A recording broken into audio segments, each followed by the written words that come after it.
ស្អីបងបាទព្រឹកនេះថ្ងៃទី6 ខែ 2 មកកាត់ការឈ្មោលយើងរុំចឹងទៅអានេះប្រហែលស្អែកដែរនេះមើលអានេះប្រេះមកយើងរុំចឹងទៅបាទថ្ងៃ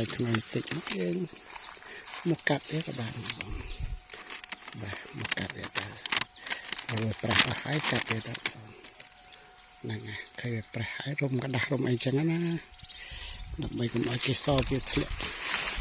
ហ្នឹងព្រោះกระดาษបើដាក់ថង់វាមានសំណើមគេសវាចាប់នឹងសំណើមថង់ទៅវាបញ្ហាបើกระดาษចេះវាអត់អីទេហ្នឹងហើយបាទហ្នឹងហើយបងប្អូន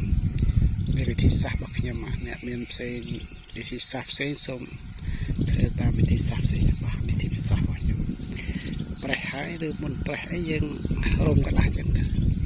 បាទហ្នឹងហើយឬចង់អប់អីចឹងបាទ